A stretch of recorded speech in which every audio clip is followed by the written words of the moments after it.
Okay, abusia, NDC Deputy Director of Election, Sh0čǩ Rashid. Abusia, waba ababi sheki EC headquarters abusia enye asem keto akra. Ye year of review 2025. Oshe Electoral Commission nioma so na ye de expose bebre ebremo.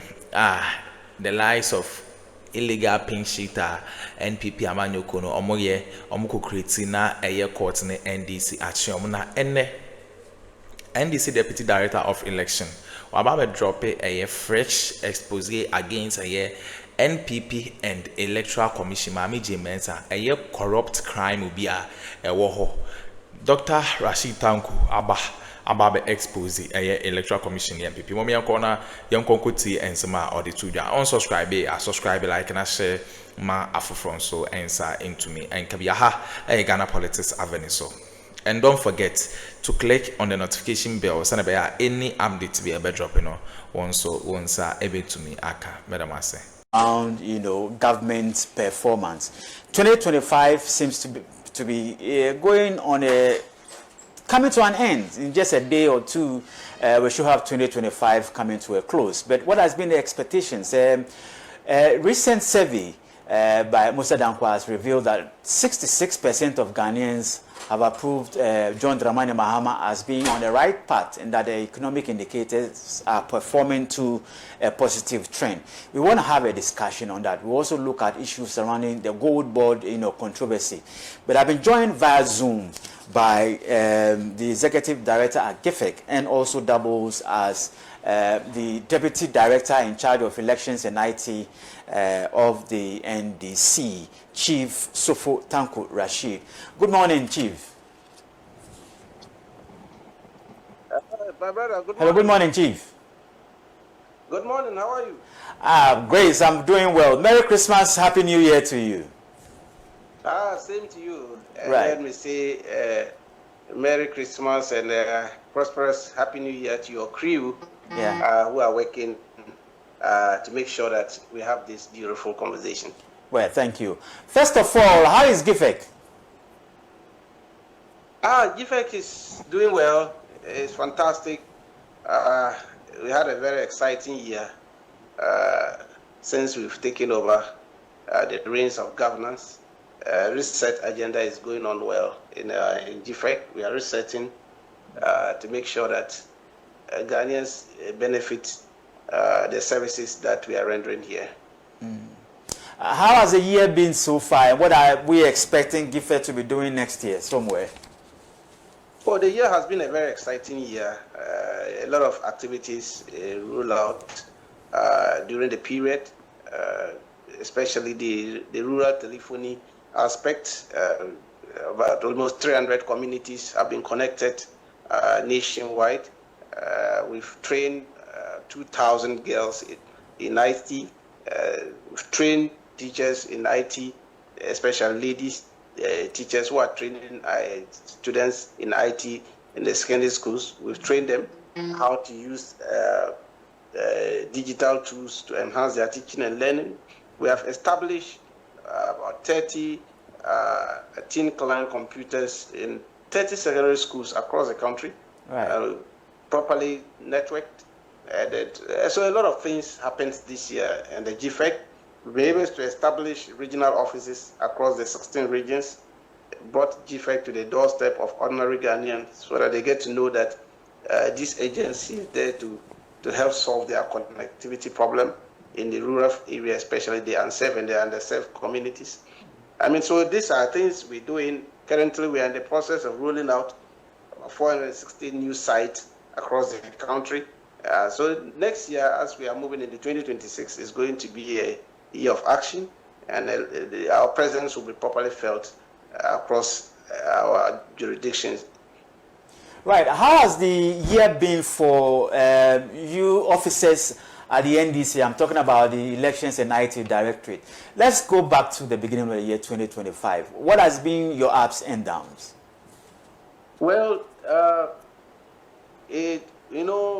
through the instrumentality of our boss, former boss, may he rest in perfectly, Dr. Mani Bawumia, were able to help the party to win political power in the 2024 general election. And then we had a successful swearing in January this year. We started nicely at some challenges that we needed to overcome. You remember some of the seats that were in contention, and then through him we managed to cling back Ablikmanov seats, which was virtually dripping away from us, but we managed to bring it back. The election directorate brought it back whilst we're still rejoicing in their victory of getting back Ablikmanov. The 6th August unfortunate incident happened that took his life and others. A very terrible moment in the history of Ghana. Very bad, very, very bad, very bad. I mean, to one of the darkest part of the year, and then that hit the election directorate. Losing our boss in that tragic accident was something that we are still processing to understand. I mean, so it did happen, and we have to give everything to God. And then since then we've been on, and then we went in to Akuffo, the by-election without our boss.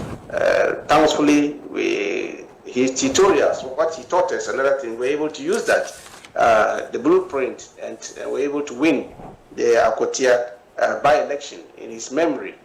I mean, so the year has been a mixed feeling for the election directorate. If he were around, I mean, I would have said it would have been one of the best exciting moments for us.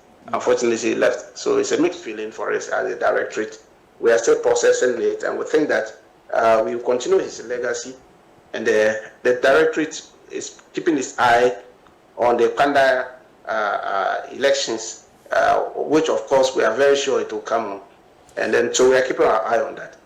I want us to take, these by-elections one after the other. I think that has been a thematic, theme, so to speak, when it comes to the office. I'm talking about the elections and IT department of the NDC.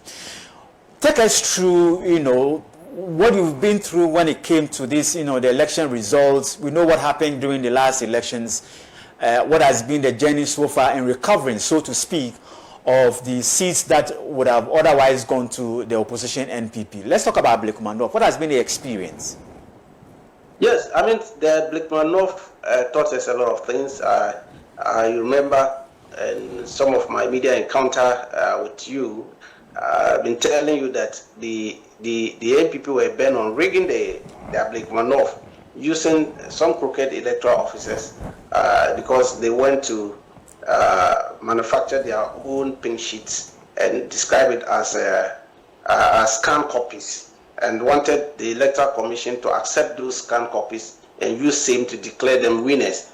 I mean, which we stood our ground and said it violates the very CI 127 that allow us to use carbon copies when we don't have the originals, but we don't have scanned copies in our electoral system. So somebody to come and scan things and said, I want to use this one, we want to. And then we stood our grounds, I mean, with all the challenges back and forth. Finally, the EC saw reason in that. And because some of the presiding officers came and actually rejected some of the scanned copies and said it wasn't coming from them. I mean, that tells you how crooked some people can be when it comes to electoral matters. But because of our eagle eyes and all those things, it tells us that election matters, you need to keep your eye open. You need to be vigilant and monitor the process very well. I mean, that paid off. That helped us to get back the Ablikmanov. We actually worked hard, and I'll use this opportunity to thank our team members who helped us to make sure that we clean back the Ablikmanov. I mean, this is an experience that we have gathered, and we think that going forward, we will use the same blueprint to stop riggers, those who like rigging elections, using the due process. They will use the due process, all right, but they will still rig the elections. These are the things you need to know. So if somebody say we are following through due process, you have to keep your eye open on that. And these are some of the things we've been monitoring and doing to make sure that the sanctity of our electoral system is upheld, so that nobody can steal the mandate of the people using the supposed due process. Right. Now, if you look at, let's look at the Ablekumanov example. What lessons can we draw as a nation when it comes to our electoral process? When you sit back and look at what happened and then the results that churn out, what lessons do you think we can draw as a nation going forward into the next elections? Well, one of the key things that we need to learn from that is that as officers of the Electoral Commission, your impartiality should not be in question. I mean, you must make sure that you focus on the job and don't allow external force to manipulate you. That is one thing we should learn, because the Ablekumanov wouldn't have come if not because of some manipulative processes that was going on in the Electoral Commission. Some people were being manipulated, and when they were doing things under duress. They knew that what they were doing was not correct. It was not the right thing to do. But because of the system that was put in place at that time to run the election, that system was so corrupt that it wanted to have a different results altogether. But they saw that the NDC had a very strong team of election directors, and then led by Dr. Bawumia, and they were not going to falter in trying to prevent these kind of things. So these are some of the things we have to draw lessons from. That, look, please, electoral officers, if you know you can't do the job, don't accept it. If you accept to do the job, just be impartial. I mean, make sure that you do your work, heads up, and then do justice to the job that you have been given to do, but not to try to manipulate the process for others to get undue advantage over the others. It's not the best. That is one thing which as a politician we should learn from. I believe you've seen the report. That's the Constitutional Review Committee's report, talked about the proposals that it contained. I want you to draw your minds back to the proposals when it comes to our electoral process as a country. They recommending or proposing that we set up a new body, aside of the Electoral Commission, to, deal with political parties and issues to do with political party activities and the rest. Do you think that this will help? Well, the report was recently presented to His Excellency the President John Dramani Mahama. It's been made public. I mean, that is what transparency is all about. He made it public for Ghanaians to see. Then we are waiting for the white paper from government. Government is studying it to issue a white paper, so that based on the white paper, we can have an informed discussion on this. For now, I don't want to take the win out of the seal of the presidency on some of the proposals they have put in there. I would rather would wait for the white paper to come out. When the white paper come out, then we can make an informed discussion on the position of government on some of the proposals being put out there. All right, so we'll rest on that, and then let's look at the critical issues that we want to talk about.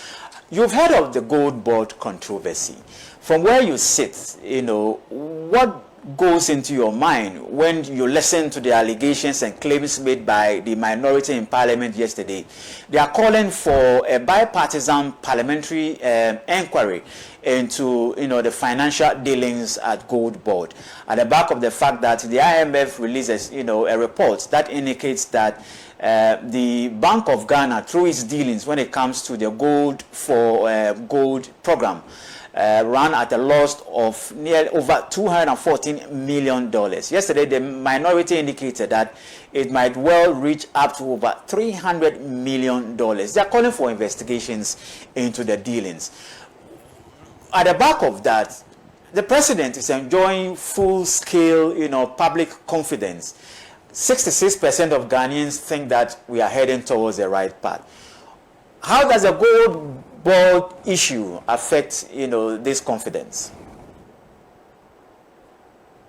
Well, you see, this minority group, day in, day out, their posturing is making Ghanaians to be more, in fact, angry about the party that they lead, the NPP. Just recently, there was a poll conducted by GH1, your sister station, GH1, online polls, where they asked Ghanaians if they were to have election conducted today, what would be their position and all that. Do you know that the NPP got 11%? With the people who voted, almost 1,000 plus people who voted online across the country, they got 11% because of their behavior, the behavior of the minority. David, do you know that they have held press conferences more than their total number in parliament? They are currently 86. They have held more than 86 press conferences, trying to look out for problems where there are none. Every day, they go out fishing. They'll go to the desert with nets to fish in the desert. That's what they have been doing. Because His Excellency John Dramani Mahama government, 1 year stay in office, not even one single scandal across all the sectors, not single scandal. Because we have reset governance structures and they reset the mind of appointees. That's what he has achieved. Unprecedented. And I thought they were going to hold a press conference to thank His Excellency John Dramani Mahama for achieving this feat. But they will always look out for something to hold on, a straw. They are holding on a straw. To just come out and hold press conference to talk about nothing, completely nothing. Do you know that the gold board thing is one of the game changer when it comes to our mineral deposits in this country? Gold board. When we brought that issue, in fact, they hailed that thing. Centralized gold business, so that Ghana government can benefit and the good people of Ghana can benefit from it. The mineral resources. 2025 gold business, unaudited account. Then you are calling on investigation on that one. Does it make sense to anybody? They have not audited their accounts of gold board yet. Nothing. The year has just about to end. Transactions they have done. That's why I say sometimes they do this. So when we go back to look at their gold for oil, this thing, the accounts are there, the audited accounts are there, and the figures are there. And they know what they did over there. If you are talking of losses, go and look at that one. Go and look at that one. They are just holding on to straw, just to paint the young man black. I can tell you that Samit Jemfi is one of the best managed area that he's held in terms of when it comes to the gold business. He's doing fantastic over there. Indeed, they are not happy the collaboration between Bank of Ghana, Gold Board, and the Ministry of Finance. That has led to us having this single-digit inflation for several months, and then the dollar to the cedi has been stabilized to the extent that go to the market. Good day, you go to the market. People, even if you bring dollars, they don't want to take. They are interested in cedis. Real estate, they are pricing their this thing in cedis now. They are not interested in the dollar because of that collaboration. And so they are not happy. They are doing propaganda. They are doing campaign. You see, that's why some part of the constitutional amendment. That's why I said I wanted to the proposals white people to come out so that we can put a ceiling on to when to start doing campaigns and propaganda, and so leave governance so that people can enjoy their fruit of their labor. You cannot turn the whole country every day propaganda, every day a campaign. You've lost terribly in the 2024 elections. 1 year in the government, and then every day you are doing press conference and doing campaign and talking of how you are coming back to power. Chief, but if that report is coming from no other body than the IMF, should it not call for a little bit of concern? Are we talking of audited or unaudited accounts? If you are pontificating on unaudited accounts, that is propaganda you are doing. It's propaganda you are doing. The accounts has not been audited. You are just talking of figures, banding figures around. Okay, then the minority will jump on it. And then also doing their own propaganda and garnishing it and saying all manner of things. I'm talking of proof. What proof for? Proof to do what? If you want to, the proof, hold on. Let them audit the account. Bring the audit accounts, the audited reports on that matter. Then we can deal with it. But anybody can pontificate. That is what they are doing. And we are not going to fall into their trap. We are not going to fall into their trap. As a government, we are concerned in bettering the laws of the people. Everybody in Ghana, they themselves, the minority, they are even enjoying the Better Ghana research agenda we are doing. They are enjoying it. They go there, when they are buying a fuel, they don't ask them to give them prices of 2024 prices. They should rather give them this year prices. Instead of them to be asking for 2024, 2023 prices and see whether they can fill their tanks. Don't you think that... Have you seen stampede in the market? Have you ever seen that in Christmas time, stampede in market? Because prices of goods are down. They have reduced prices of goods, everything. So people are rushing into the market to buy. It has led to stampede. Stampede. The other day, you saw that Ghana Water Fire Service was spraying people with water just to cool them down and all this.